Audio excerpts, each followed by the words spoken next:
several weeks of studying up on this NFL draft, watching a lot of video.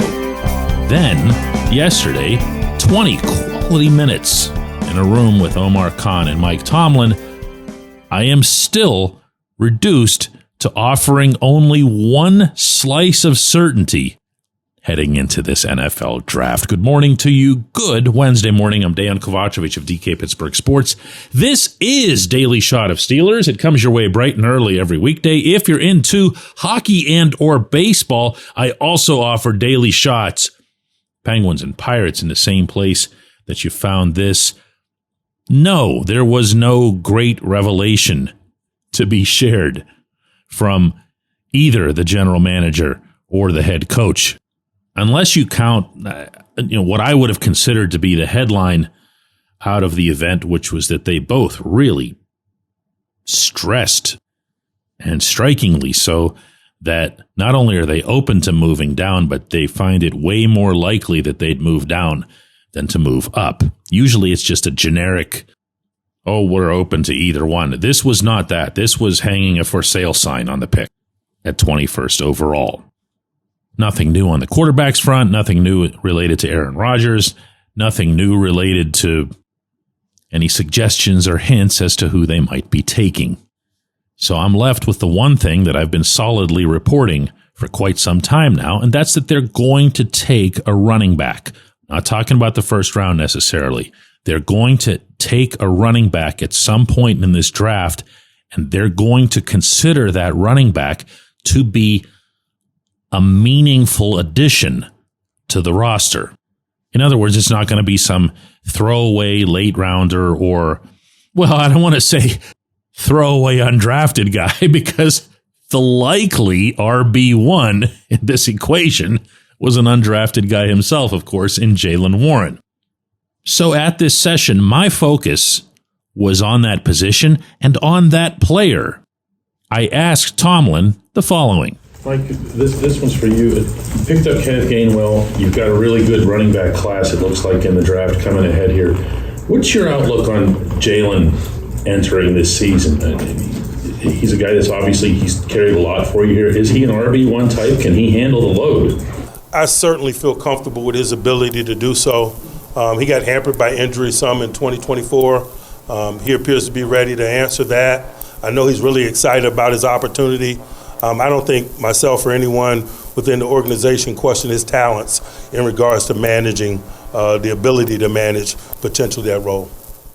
Now, if you're a cynic like me, and I can be sometimes, you'll hear that word potential in there and wonder what that means. If the Steelers were to come away with some sort of prize, or even a perceived on their part prize at running back, what does that do for the room? You heard me mention not just Jaylen, but also Kenneth Gainwell and this broader class of running backs in this draft, which is seen as a strong one.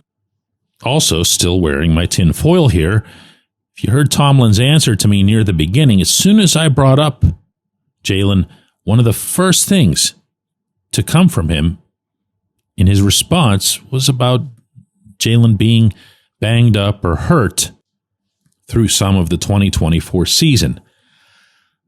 I don't know. I can't know if they're sold, or specifically if Tomlin is sold, and that's the reason that I aimed the question at him rather than at Khan, because he has to believe. Now, you know and I know what he looks like, Tomlin does, when he believes in a running back. He goes all in. He goes to the wall for that individual, and he will wear them out. I don't even mean that in a bad way. At that specific position, your shelf life in the National Football League is so short that there's really not much you can do in terms of preserving wear and tear. You just run the wheels off. You just go all out. There are not very many Derrick Henry types out there, to say the least. And I say that mostly because right now Baltimore is trying to get him signed to an extension. Once you get to your late 20s, you get discarded. You get thrown on a separate pile. almost no matter who you are. I know some have criticized Tomlin for this usage. I won't. I heard people saying, how many touches can you give to Le'Veon Bell? How can you run him so often? How can you have him be so involved in the passing game? Now you know why. There wasn't anything left, really. Not much anyway, by the time he left Pittsburgh. That wasn't because of how many carries he had here, or it sure didn't help. I can imagine that, Vontaze Burfict leg whipped him and caused a serious injury. But for the most part, Lev just was Lev while he was in Pittsburgh. And then he aged, and then he wasn't. I would love to see this coach adopt that approach, that same approach that we saw the way he embraced Najee Harris upon arrival. He really did. This is our guy. He treated him differently. Eddie Faulkner, the running backs coach, treated him differently. There was this instant bell cow tag. Jaylen, I think's worth it. Jaylen's underlying metrics powerfully demonstrate that there's a lot more there. And look, if they add somebody in addition to Gainwell can do a lot of different things for you. He can be a change of pace back. He also does kick returns and is pretty good at that. And you find yourself somebody in the draft, maybe even somebody who's very different than both of them. A power type, maybe. Not that Jaylen doesn't have power, but I'm talking about one of those big, bulky power type, just knock people over kind of running backs.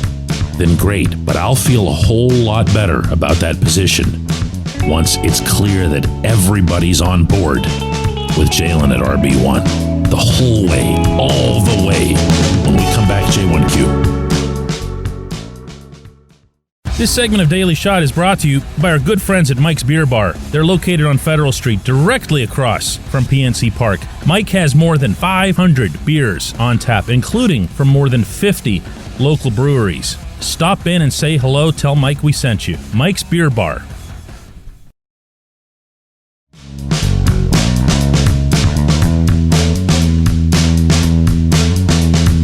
Today's J1Q comes from Judy, who says, DK, I'm not an analytical expert, just a diehard fan. From that perspective, the number one, absolutely most glaring need that my Steelers have is the quarterback position. That's how I see it. To me, it should be the top priority.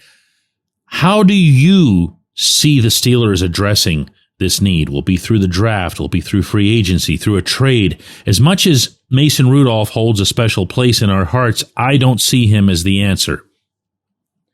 Judy, I don't know that Mason's the answer either, okay? And I say that as maybe his most vocal advocate outside his family. Mason has to go and show that, and he has to show it. Obviously, he would tell you the same thing over more than 4 uplifting late season games. So even when I push for Mason, I don't do it with some sort of pronouncement or declaration. I welcome seeing him get the chance. There's a difference. I'm going to answer your question here in pieces because that's the way you presented it. You said, would it be through the draft? I don't believe so. I don't believe, particularly after yesterday, that the Steelers are all that interested in anything in that first round outside the first handful of guys. And they're not going to get their hands on the first handful of guys. They're just not. I could pick away and parse at every syllable they spoke, but that vibe came across intensely. You're not openly ruling out moving up if there are players up there that get your blood pumping. And you're never, from the number 21 position, going to move way up where those players would be because you'd be giving up all kinds of future assets. I also don't believe that if you're sitting at 21 and you feel that one of these non-Cam Ward quarterbacks could fall to you, that you would be close to pleading with other teams to come get your pick. Instead, you'd be working on something. Maybe if it just means moving up a couple of spots or moving into the teens, moving up just a little bit the way they did with Broderick Jones to ensure that you'd get that quarterback. That's not apparently in play. That doesn't mean they won't get a quarterback, but it does mean that they're not in the mindset, again, at least from what I can gather, of pursuing the quarterback through that vehicle. Through free agency, who's left? Aaron Rodgers. Through trade, I mean, we've been over that too. A team that has a number one quarterback, that has a franchise quarterback, isn't giving him up for anything. A team that has a 1A, well, how many of those are there in the first place? A team that has a young guy who's kind of stuck in an unfortunate situation, well, that's the Joe Milton type that I was talking about back before he was traded to the Cowboys to work in the same room with Dak Prescott. I don't know that Milton would or wouldn't be the answer. There are some really strong sentiments on both sides of that, but I do know that he's no longer available. So the field of candidates is, I mean, it's Rodgers, okay?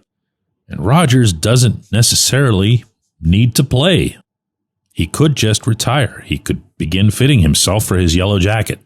Now, that said, Judy, if it makes you feel any better, the number one priority in that building that I spent yesterday in is no different than yours. There's been no indication that I've gotten from anybody that there's a priority above the quarterback position. There is, I should add, I'm not sure if comfort is the word I want to use here, because Tomlin always uses it in a negative connotation. Well, I try to take it in the spirit that it's intended here. There is a comfort level knowing that Mason's there. They're not walking through the streets naked here. They've got themselves an NFL quarterback who they know better than anybody else possibly could, and vice versa, and who they trust. They know about his work ethic. They know about his commitment. They know how popular he is with his teammates. They don't have to wonder about that. They don't have to lose sleep over it. And if the worst case scenario, if you want to call it that, is that he ends up being your starter, they're all right with that. They would still need to find a way to manufacture depth, and that might be where your trade scenario gets brought back into play. But don't think that they're not focused on quarterback just because occasionally some of the rest of us will talk about something else. Or if they don't take a quarterback with their very first pick or whatever in this draft. I appreciate the question. I appreciate everybody listening to Daily Shot of Steelers. Don't forget, we've got a double shot of Steelers coming up today at 4 p.m. Eastern. That, of course, is our live video program that you can find on YouTube and, of course, at DKPittsburghSports.com.